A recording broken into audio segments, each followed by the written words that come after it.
I thought marketing was a hoax. I just thought if you had a great product and you posted it online, people would find it and buy it. And I could not have been more wrong. You'll never be rich or have true freedom until you learn a way to make money while you sleep. And there's no better feeling than waking up after like sleeping 8 hours and having orders come in.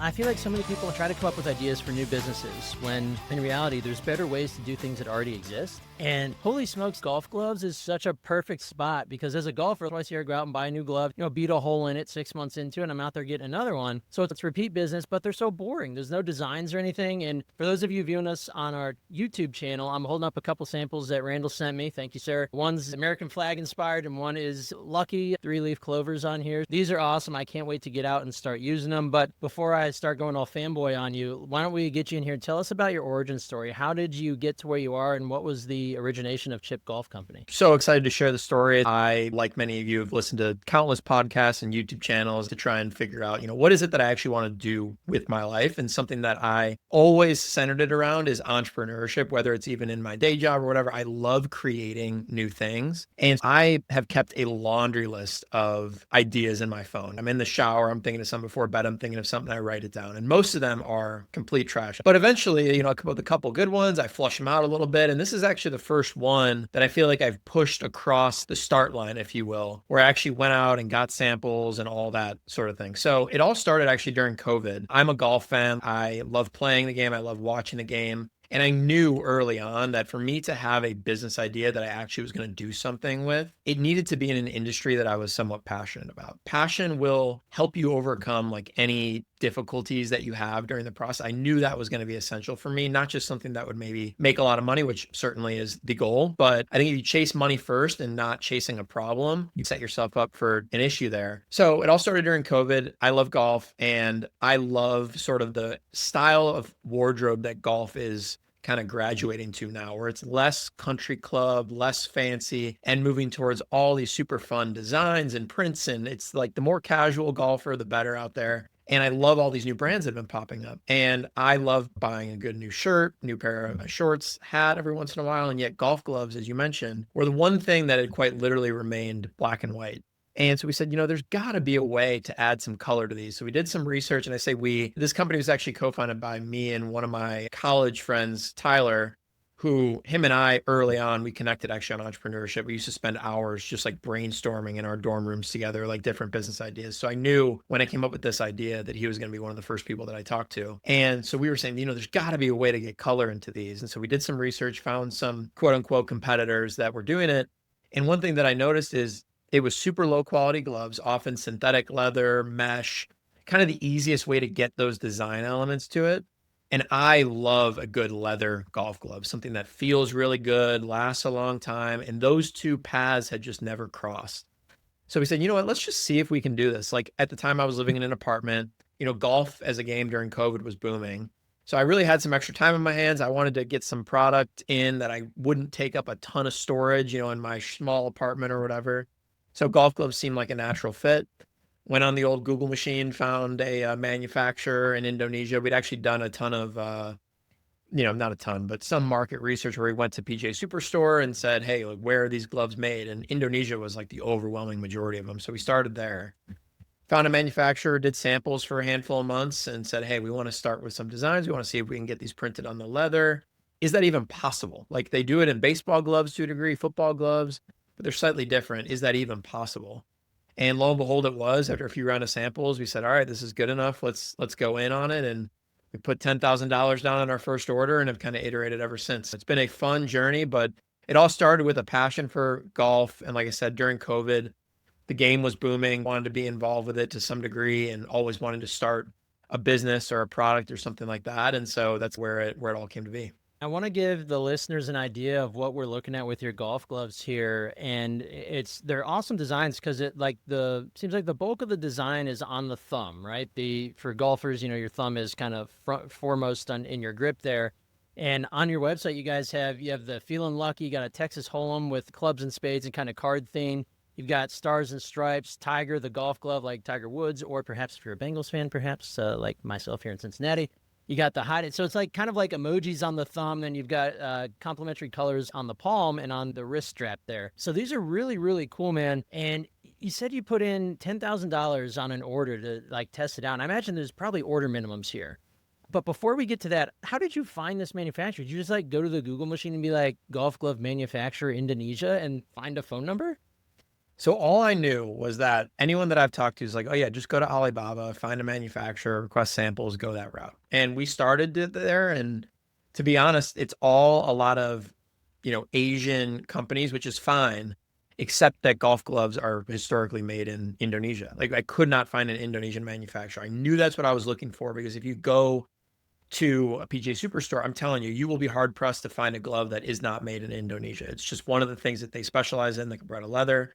So I knew that's where I wanted to be. Couldn't find it on Alibaba. So yeah, literally went to Google, typed in golf glove manufacturer Indonesia, scrolled down, I think probably to page 2 or 3 or something, found one. We actually emailed a couple of them, but only got responses from, 1 or 2. And based on the minimum order quantities and pricing and stuff, we ended up going with the one that we're still with today. So we've been working with them for the last, 4 or 5 years.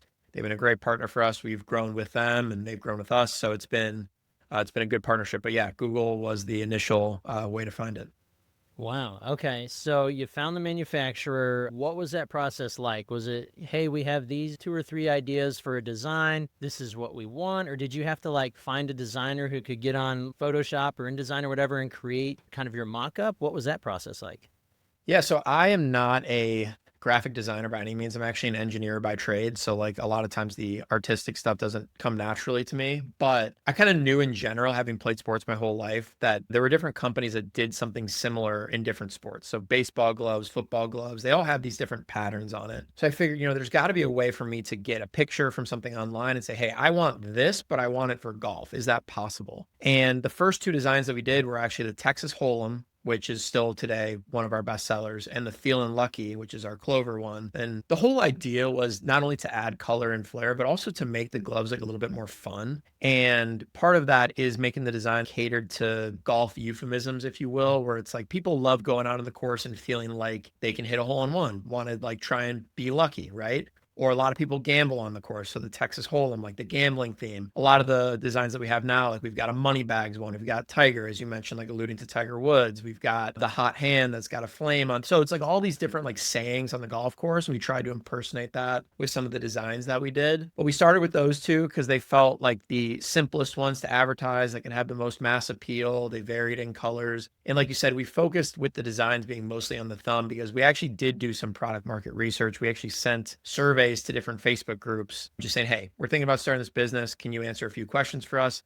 And one thing people said is they actually liked the fact that the glove was white predominantly because they liked the simple, clean look. So that's why we wanted to make the color splashes accentive, if you will, where we just kept it on the thumb. We have some wrist stripes, a palm pad that add color, but still keep the overall glove white. But those were the first 2 designs. And we're up to 10 designs now. We're planning to release a couple more later this year and already have plans to release some cool ones next spring. Very exciting. How do you decide a next design? Do you just go in and think, oh, this will be awesome? Or do you go back to these groups or to your customers and say, hey, if we were to release a glove like this, would you find it cool?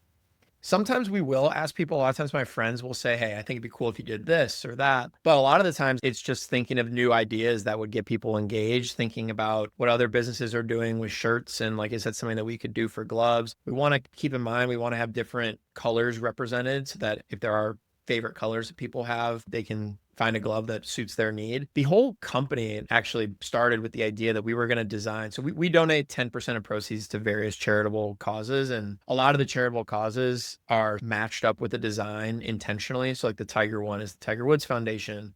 Our Sergeant Stripes is the Wounded Warrior Project, World Wildlife Fund for our goat one. So we have these ones that are somewhat related. And we actually originally chose some designs based on the charity that we wanted to partner with. And since have kind of gone away from that, just in the sense that our customers cared more about the actual design than the charitable cause. Not to say that the charitable cause isn't important. We still think it's our duty as a business to do something to that degree. But yeah, the designs are usually top of the head. And occasionally we get some feedback from customers and friends and family. With that manufacturing process, did you guys ever run into issues with iterations, or did you get an order and you're like, oh, I don't think quality assurance? How did you like finalize the glove that you're like, this is perfect, we're going to sell this one? Or did you guys have a bunch of issues getting to that? Yeah, so the first two designs were fairly simple. They were just like emoji style designs that I was able to go on PowerPoint and basically say, hey, make a pattern for this, send it in, let's do it. Well, I first had them send me samples of their actual gloves so I could feel the quality because I didn't want to go past that if I knew the quality wasn't going to be good. So once we said, okay, these gloves are good, played with them, like them, let's try a one with an actual pattern on it. The first one that came back, the design was way too spaced out. The thumb, you almost couldn't even see the entirety of the design. It was far too spaced out. So we had to go back again and say, okay, we want these closer together. And every time I'm, writing on Sharpie on the sample and taking pictures and being like, move this here and do this. So we did, I think, 2 or 3 iterations. So we finally got one that was, in our opinion, good enough. And so we, at some point had to just take the leap of faith. You can only do so many samples before we say, let's just do it.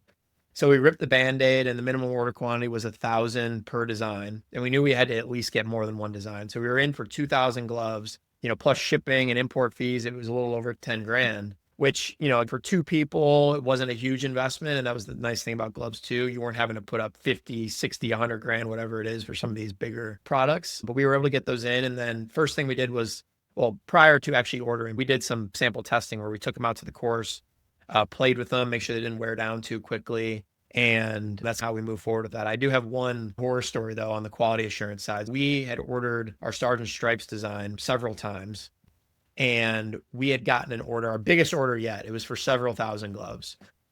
And we didn't feel the need to do additional quality testing because we've done several orders of these. Customers loved them. Great. So we started sending them out. It was right around, Memorial Day, 4th of July. This was like last year. So everyone was ordering them. We had hundreds of them go. And we also started getting complaints and like bad feedback that the pattern was like peeling off. I said, what? Like we've never had that issue before. So I go into my garage because at the time I was storing all the gloves in my garage and fulfilling all the orders myself. And I pull one out and I literally just rub it with my hand and the design just comes peeling off. Oh no. So I'm like, okay, we got to figure this out. So I go to the manufacturer, I say, what is the deal with this? We ended up having to send, because I had some old ones that we had and some new ones. So I sent both of them. And it turns out they had accidentally printed on a waterproof leather, which intuitively sounds great. Oh, waterproof, what could that be bad for? Well, it's bad for things adhering to it. Let me tell you that. So the pattern would not adhere to the glove, peeled right off.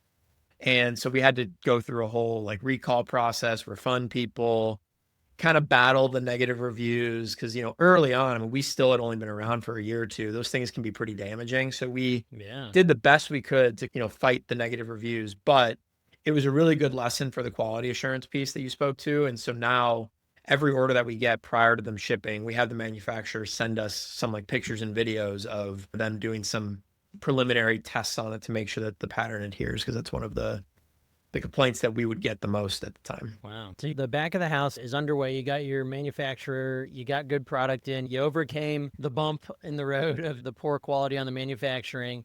Let's talk about more the front of the house. What was your first move when the idea took off? You got these gloves, you got to build a website. You're an e-com store, right? So what was that process like? What platform did you choose? And tell us all about that. Yeah, so we initially started with Squarespace. Main reason, it was cheaper. We knew Squarespace, Shopify were kind of the main two. We said, let's just start with Squarespace, cheaper per month. We were trying to keep our costs as low as possible, just knowing how much we were going to have to take on risk-wise, like not knowing if this idea was going to work. Let's keep costs as low as possible. So we started with Squarespace. We used them for the first year or so, and we found that the integration with like Meta and other platforms was just not as seamless as we wanted it to be.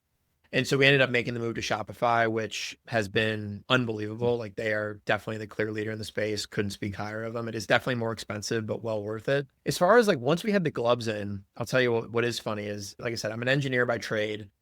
To a fault, when I was going through school, I thought marketing was kind of like a hoax. Like I just thought if you had a great product and you posted it online, people would find it and buy it. And I just could not have been more wrong. Like the importance of marketing and demonstrating value and being in front of the people that you want to buy these gloves is so, so important. And so initially we had posted the gloves online and just, we're posting organically. We'd get a few sales here, a few sales there. But, I got 2,000 gloves sitting in my garage. I'm trying to move these things and the organic posting is just not doing it.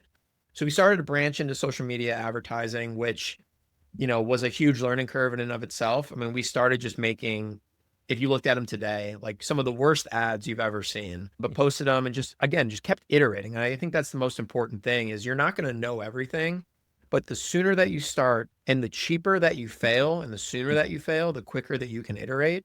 And that's pretty much exactly what we did. So we took some pictures, posted them on ads, got some sales, but not efficient enough. We said, okay, let's try improving our pictures. So we hired a photographer. He got us a lot better pictures that we use on our website today. We still have a great working relationship with them. And that helped our conversion rate, X percent. So we're like, okay, that's great. Let's continue to move in that direction. Let's try posting videos versus pictures versus carousel ads, and just kept seeing what was working and then just doing more of that. And our budget was relatively small. So the failures that we had were pretty cheap. And we've continued to scale throughout the years. And again, just being smart with what we're doing and where we're putting our money. But yeah, I mean, my wife and I, we had to order the packaging we ordered it from a Chinese manufacturer that we actually found on Alibaba, and assembled the gloves in our living room. And that was like the first iteration of it. And then I found out that our manufacturer actually had a partner for packaging that we could use. So now they come packaged. So like little things like that we've just been improving on. But we've made a ton of mistakes, and that's the beauty of the journey. And what makes stories like this even more entertaining is speaking to those and that you actually were able to overcome them. So it's a constant battle of learning, both from an advertising, I mean, even the product wise, like we've gotten feedback from customers, have made little tweaks here and there, and just continued to iterate. So you mentioned marketing. Let's jump into that because, like you said, I think it's easy to be naive to it until you really see what it takes marketing-wise to get a product from unknown to slightly known to purchased to really known to, expand it throughout your market. So you mentioned Facebook and Meta ads. It sounds like that was kind of the first place you landed outside of organic efforts. Tell us what that part of the journey was like, and then where you guys are today. Have you expanded into different types of platforms or different types of advertising? So we started with Meta, and the main reason for that is I'm a user of Instagram and Facebook. Like I've been seeing ads all over the place. Seems like a lot of businesses use it. So we said, let's start there. The ads manager that they have was definitely a little challenging to learn at first. Even the concept, again, having no formal marketing training, knowing what a campaign is versus an ad set versus an ad, and like how to build those things together and what's the It's a optimal lot. setup. And it's a lot. I will say when we first started on it, it was back in 2021 or so. It's not nearly as easy as it is now. You used to have to truly like define your market, and you had to get really smart with your different ads and be in there almost every day making tweaks, or else Meta would kind of just spend your money and you might not get it in front of the right people. Now with Advantage Plus campaigns and stuff like that, they make it super easy, and they actually encourage you to leave it as open-ended as possible because their algorithm is so strong that it can put it in front of people. So the setup wise it's still complicated, but it's a lot easier than it was. But we have continued to iterate, like you said. And one of the things that I found really beneficial was meeting with other businesses that are doing similar things. Like I would hit people on Instagram and just be like, hey, we're in neighboring spaces. Like, do you mind just connecting and just seeing what you're doing? And we learned that, oh, it's really important to consolidate your ad sets as opposed to splitting them out, especially when your budget's really small. So we started doing that, and we saw an increase there. YouTube has been amazing. There's a lot of amazing resources on YouTube for free that really, I mean, you can learn just about anything that you want from there. And it's really just about dedicating the money to learning, knowing that the first bit of money that you spend on there is not going to be efficient, and just being comfortable with that. And just knowing that it's a sunk cost, you'll iterate over time. And the first time you actually get a sale on Meta from like a stranger buying your product, it's one of the coolest things ever. And then when you actually start to scale it and you start to see it be efficient, that is a whole new ballgame. Because I heard something a long time ago that it's like you'll never be rich or you'll never have true freedom until you learn a way to make money while you sleep. And there's no better feeling than waking up after like sleeping 8 hours and having orders come in, and it's just, all from the Facebook advertising just working overnight. It's a unbelievable feeling. But yeah, we have grown beyond Meta a little bit since the early days. I'd still say 75, 80, even maybe 85, 90% of our budget is on Meta. I've talked with some other businesses in sort of similar spaces to us, and they do a lot of the same thing. We've tried TikTok. TikTok is not nearly as good for us just because, again, I'm a user of TikTok, but people want to go to TikTok for two reasons. They want to either learn or be entertained. And if you put an ad in front of somebody, they're usually going to scroll right past it. Whereas Facebook, you have an older demographic. It's also, you're kind of accustomed to seeing ads there. Instagram, sort of similar thing. We are on Etsy. We do some Etsy ads. We're on Amazon. We do some Amazon ads. We've been doing Google ads this year, which is the first time that we've done them. They've actually been better than we've expected, which makes sense given that golf is kind of in everyone's search interest now, given it's springtime as we're recording this. So golf season is around the corner, but Meta is still the bread and butter for us. And it seems that way for a lot of other businesses as well. But I will say the importance of diversification is very apparent, especially when you see, TikTok almost getting banned. I know a fair number of businesses that do most of their revenue on TikTok, and they were panicking a little bit. So knowing that you've got different channels to both advertise and sell is very important. So we've been conscious of that as we've been exploring other ones. Yeah, always good to diversify. And as a marketing company owner myself, Meta is still the place for e-commerce. I think even now I'm a big up and coming platform, believe it or not, is Twitter or X now. But yeah, diversifying is really important. And to your point where you said it was really cool to see when you got that first sale from a Facebook ad, I think that's awesome because I've had that experience as well. But it's like, this is the equivalent of going out on the street corner in your town and just trying to talk to people all cold and willy-nilly and get them to buy your product out of your hand. Like, that is hard to do. And that's the essential digital equivalent on Facebook is what that is. So when you're able to figure out how to do that, that's a massive unlock. So yeah, that's pretty cool to hear about that experience.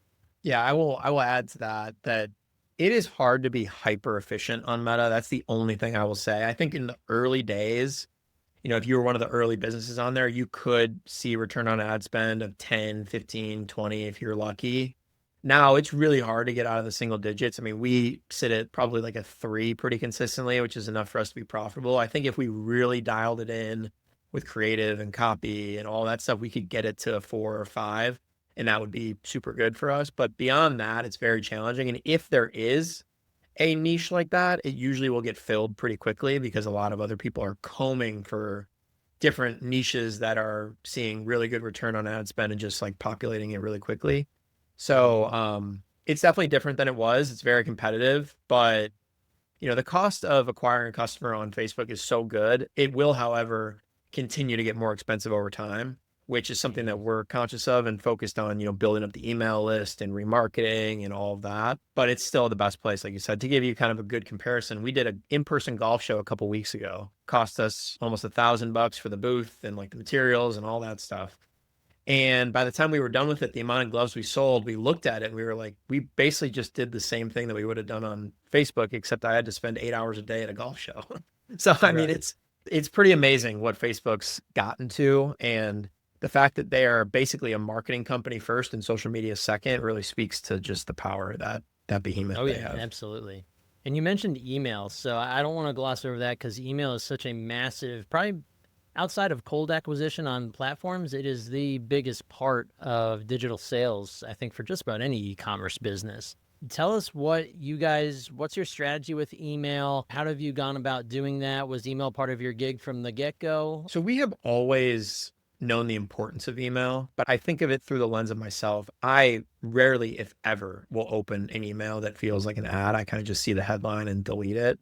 And if I'm really feeling aggressive, I'll just unsubscribe, but usually that takes too much time. So I just delete it. So I didn't really think too much of it, but the more that you get into the economics of the idea of increasing average order value or customer lifetime value and the cost of acquiring a customer continuing to go up, the importance of remarketing to people that you already know are willing to buy, or at least have shown enough interest to give you their email, those are the people that you should be marketing to. Like, yes, you always need to have a top of funnel cold audience, but I mean, you already have this list of people who have shown interest.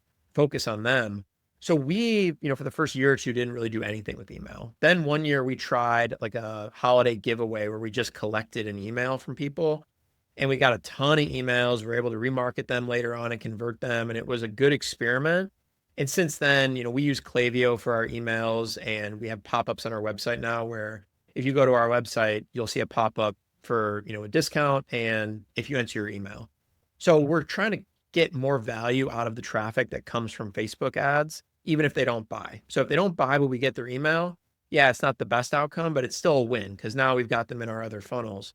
So we're trying to be a little more aggressive with emails. Again, I have talked with people in other businesses and they say you can't send too many emails. I've inherently worried about sending too many and having people unsubscribe, but it sounds like, that limit is far above what most people are willing to do. I know companies that send 3, 4, 5 emails a day to people. I still feel like that's a lot, but we definitely should be doing more like a couple times a week And we try, and the nice thing about golf is it's very topical. Like you have tournaments every week. You've got different times of the year, like holidays, Memorial Day, 4th of July, where, the next couple of months, there's going to be all these opportunities to email people, offer discounts. And I think that's the other key is emailing is one thing, being top of mind around gift giving time, Father's Day, birthdays, holidays, whatever it might be is great. But I think for us, we were realizing the importance of providing sort of like a no-brainer value of like, hey, here's this discount exclusive to you. It's only going to last for a couple days. Really try and create that desire to purchase, that demand to purchase, and why they need to do it now is sort of where we're trying to go with email. But we still have a long way to go. It is certainly something we want to get much better at, but we have been making strides and putting more focus on it the last couple months. That's great to hear, man, because email, when done right, it can be the largest driver of revenue. And man, I'll tell you, the brands that do email differently for me are the ones that I go out of my way to read their emails. And a lot of them involve either providing some sort of value, even if it's not asking me directly for a purchase of theirs, right? They're just providing some sort of value to me, some sort of knowledge, like in terms of golf.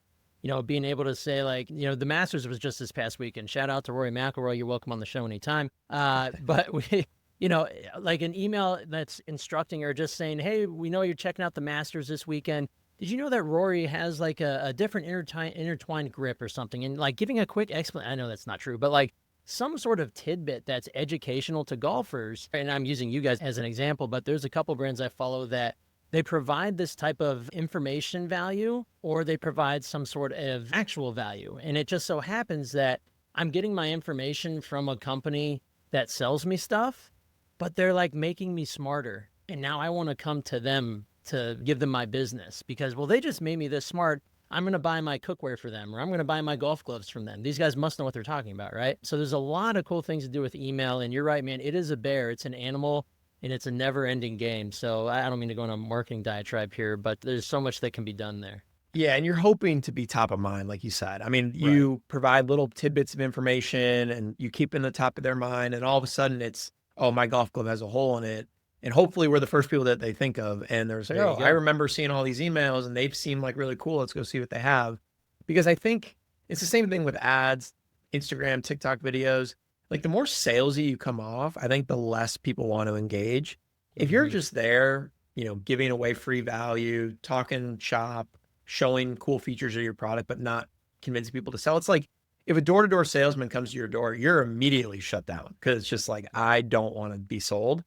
But if you see a guy in the street, he's talking to you and he's like, oh, by the way, I do this, you're much more inclined to entertain that conversation. So it definitely applies the same way for email and all kinds of ads. And that way you don't have to revert to being like discount basement guy, right? Like Bargain Bob. You don't have to do that. I get so many emails from other brands where they're like 20% off here, 30% off there. Come get your blah, blah, blah. It's like an offer and a discount on every single thing. Now they've trained me to not purchase until they give a discount. And those are emails maybe I read them once a month because I know they're just going to be blasting me with HTML heavy and some sort of kind of average offer. But when you're providing that value, now it's like they're not offering me a discount, but I'm going to buy from them anyway. So it's a win-win for everybody. 100%. So that leads me to my next question, pricing. How did you guys decide how to price your gloves going to market? Have you guys had fluctuations? What did that all look like? Yeah, we've actually changed our pricing quite a bit. So we initially started, like I said, went into a PGA Superstore, looked at the range of glove prices. Where did we feel like our product fit? We felt like it's a premium Cabretta leather. Like actually, designs aside, it belongs in the top of the market. It is one of the higher quality leathers. I personally have felt we've gotten feedback from customers on that. So it definitely belongs in the upper end of the market. Then you layer on the designs not being anything that you can buy in stores, relatively rare, sort of an additional value add, if you will. So, we went into the PGA Superstore and said, okay, upper end of the range is about $18. So that's actually what we started with was $18. We also felt like we liked it because, in golf, you play 18 holes, $18. Sure, why not? Let's start there. So we started with 18. And the demand was there. People liked it. But we were noticing it was hard to make a profit, especially when you started layering in the Facebook ad spend on top of that. It was just the margins weren't as big as we'd like them. So we said, let's just see. Oh, the other thing was we were charging for shipping. So every order had to pay shipping. And we had gotten advice of you should make shipping free and just raise your prices. People will convert better. So we said, okay. So we raised our price. Shipping was about $4. So we raised our prices to 22 and got free shipping on all orders. Well, then we ran into the issue where we weren't really incentivizing people to buy more than one glove because we were already giving them free shipping. You go to most websites, it's like free shipping on orders over XYZ. And that usually is enough to get you to order maybe one extra of the thing that you came there to buy, but it works. So we said, okay, let's maybe leave it at 22. We didn't really get a ton of, pushback from that price increase.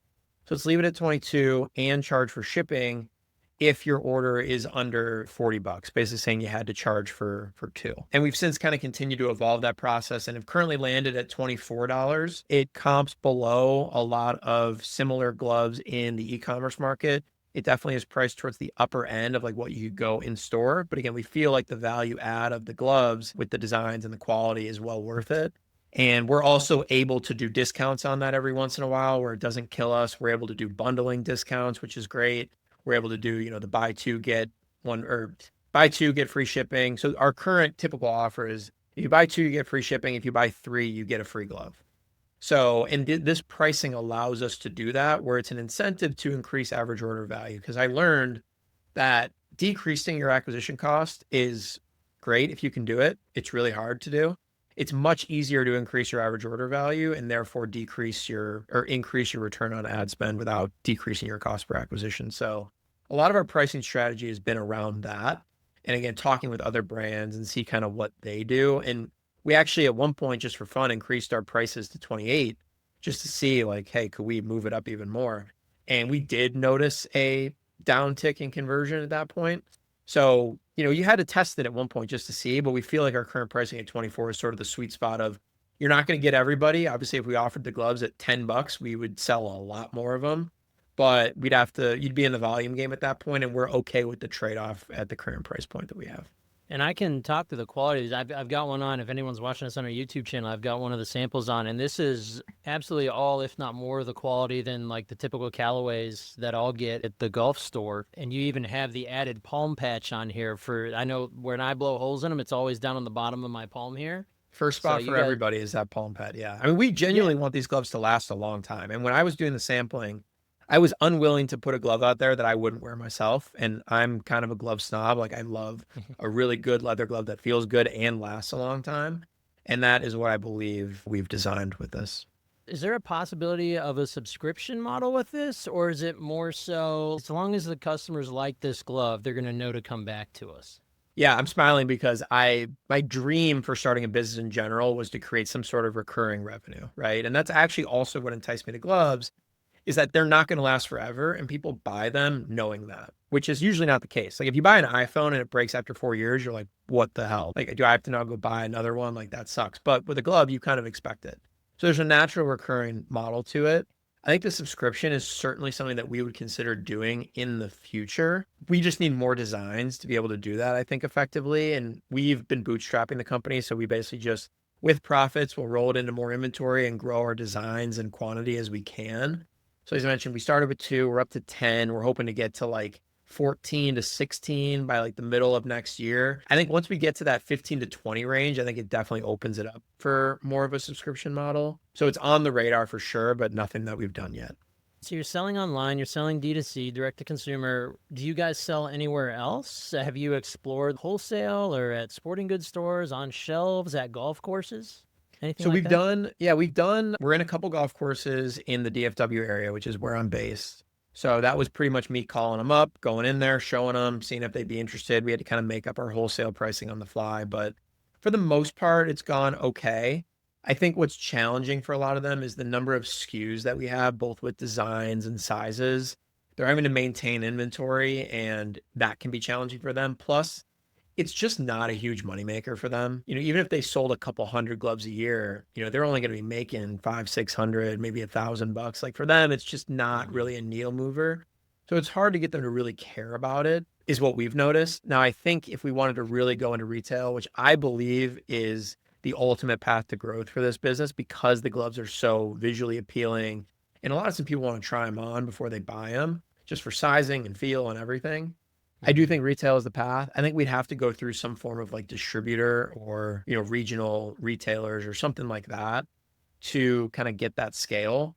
I don't think we're even there yet from like an operations standpoint. Like we just moved to a 3PL, a third party logistics company, which has gotten the inventory out of my garage. And finally, we're learning to grow with that, which is sort of like a huge first step, I think, to being able to ultimately do something like that. So that was a huge first step. We're still perfecting the marketing and all of that stuff too. Feel like there's a tremendous opportunity. So that's where a lot of our resources have gone.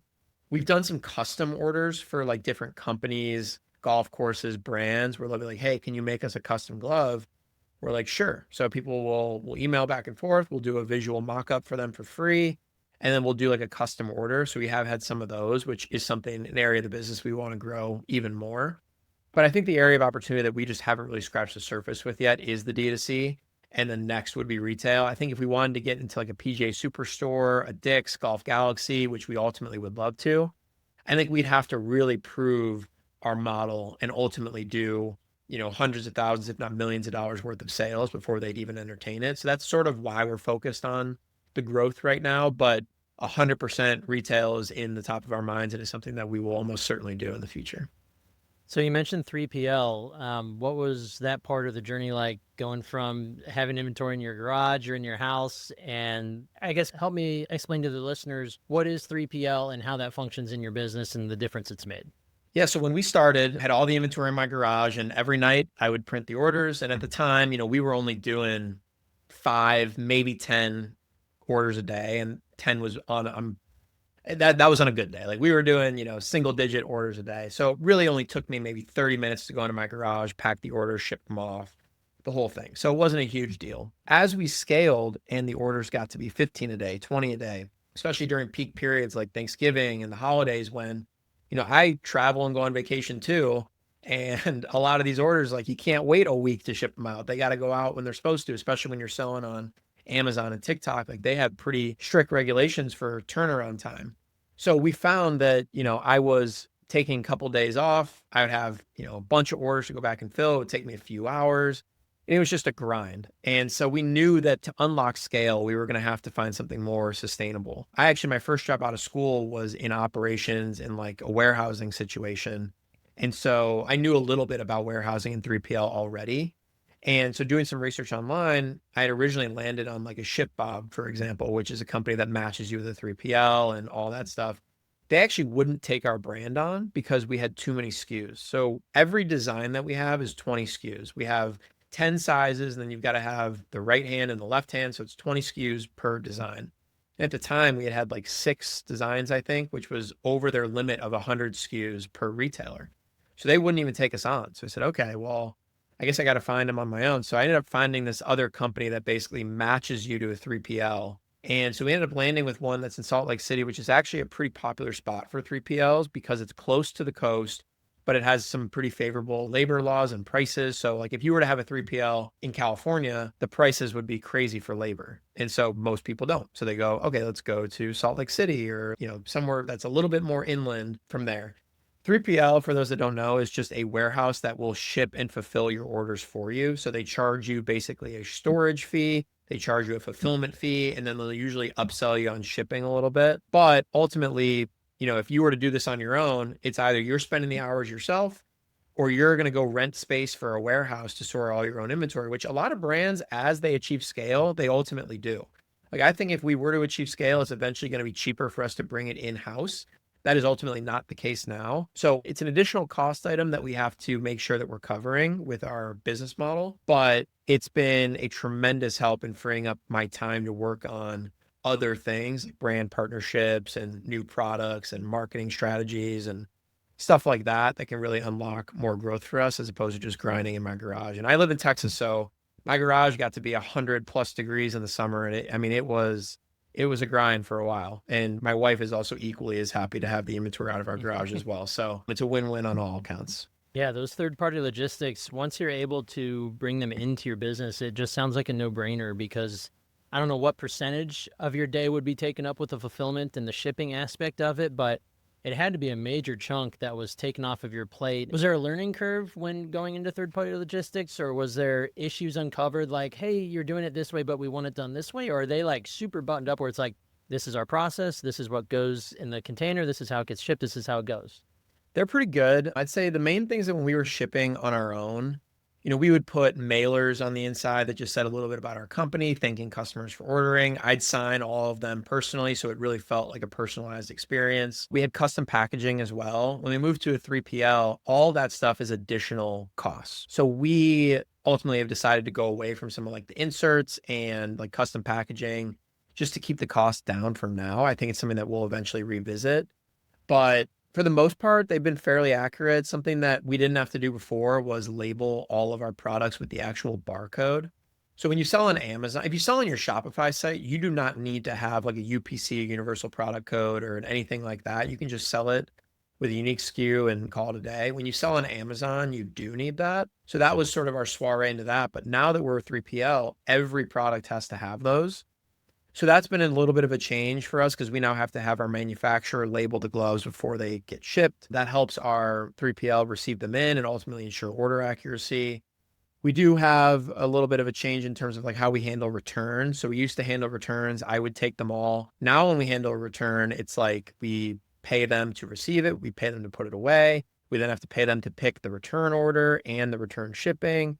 So we found that like ultimately if someone wants to return one glove, most of the time we just tell them to keep it because it's basically a wash for us and it usually is better on the customer experience side of things. So if it's more than one glove, we usually will process the return, but that's been like an additional thing to consider, which, I used to think Amazon was stupid for telling me to keep the product and they just send me a new one, but now I completely understand why.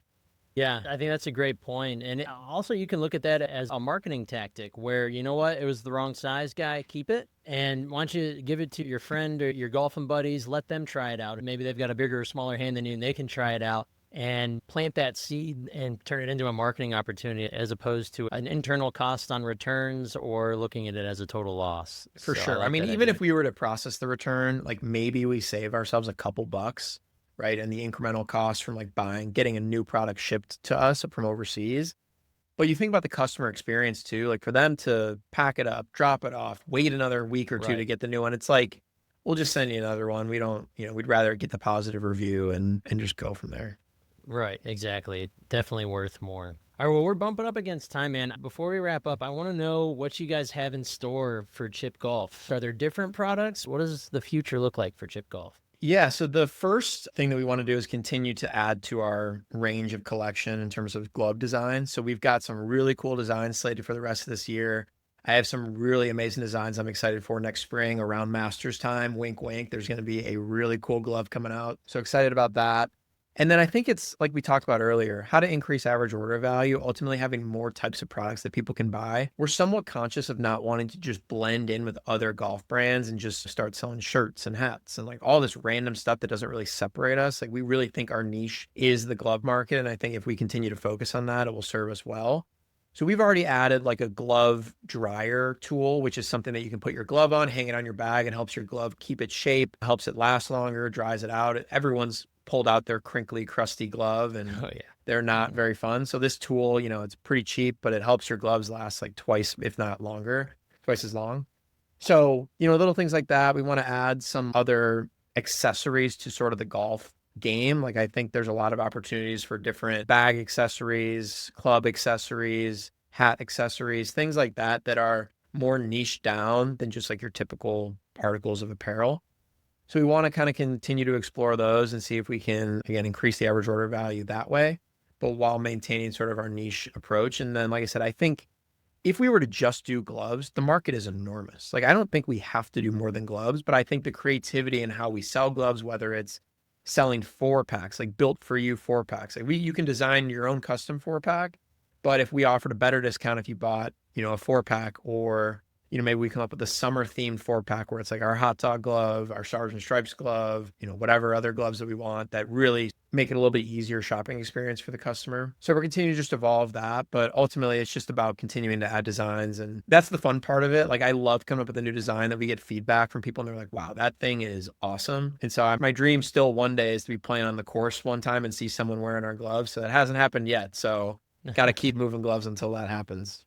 Yeah, or maybe someone on the PGA Tour slides into a Chip golf glove, right? Yeah, that would be the dream. If there's any PGA Tour players listening to this needs a little NIL deal, you come to me and we'll get you hooked Yeah. up. Well, I told you Rory's a big fan already, so I'm sure we can get one on him, no Yeah, problem. no problem. Next major. Well, Randall, this has been awesome, man. Really excited to hear everything that's going on. And I guess to round it out, just to give our listeners an idea of the revenue potentials of a company that handles something as small as a golf glove. Where did you guys start out in your first year, and what are you guys projecting at this year? You can give approximations, it doesn't have to be spot on, but I want to provide some sort of inspiration. Yeah, so we did about $5,000 our first year again. Very little marketing, only 2 designs, really didn't know what we were doing, but that felt like a huge win for us. Like being able to create $5,000 of revenue from strangers was awesome. The next Hmm. year we added some more designs again. We're bootstrapping it, so we're trying to grow as quickly as our profits will allow us to grow, but we were able to 5x that to about 25,000. Last year we did just shy of about 100. And this year we're hoping to be closer to like the 250-ish range. So we're trying to like 2 to 3x revenue every year. We really wanted to grow quickly. Obviously you can take on financing debt, whatever, and really blow out your inventory and blow up your ad spend. And if we needed to do $1 million in sales by the end of the year, we could. I don't think it'd be the smartest way for us to do it. So, we chase top line as long as it allows us to continue to grow profitably. And I think that's something that will serve us well down the line, because I know for a fact that if we had a much larger budget to spend in our first couple of years, we would have spent it inefficiently because we didn't know what we were doing. So continuing to grow and iterate, and there's nothing like spending your own money. Like as soon as you take on other people's money, it's way easier to spend it. But I feel like we've grown this, and I'm really proud of the fact that we've grown this, organically and just kind of rolling profits into it. And hopefully one day it's a big enough company that we can say we started it with one 10,000 order, and since then have kind of grown. So hoping for about 250 this year, which would be a huge accomplishment for us. That's awesome, and congratulations. Starting something from the ground up to, you created something out of thin air and you're approaching $250,000 in revenue for a young company. That's really cool. So Thank you. Appreciate that. congratulations there. Yeah, man. I want to make sure that anybody listening today, if they want to get in touch with you or to learn more about Chipp Golf, and we also have a special promo code for them. So I'll let you take it away. Yeah, so definitely feel free to follow us on social at Chipp Golf Co, Instagram, TikTok. We do all the videos ourselves. I make a fool of myself. I try to, at least. So try and keep it fun and light on there. And then for anyone who's interested, feel free to use the code millionaire for our site for 15% off. So that's 15% off site wide. It's good for a couple months. So feel free to get yourself a golf glove, and definitely, if anyone on here has any questions or is interested in anything else, happy to follow up on email. You can email me personally at Randall, Randall, at Chipp, Chipp, golfco.com. Would love to respond to your email and help you out in any way that I can. Well, thank you so much for joining us, Randall. This was fantastic. You provided so much valuable knowledge and information regarding starting up an e-commerce brand. I'm sure a ton of people got a ton of value. So thank you again, man. Best of luck to you in the future. Appreciate it. Thank you, Brian, for having me. And thanks everyone for listening. My pleasure.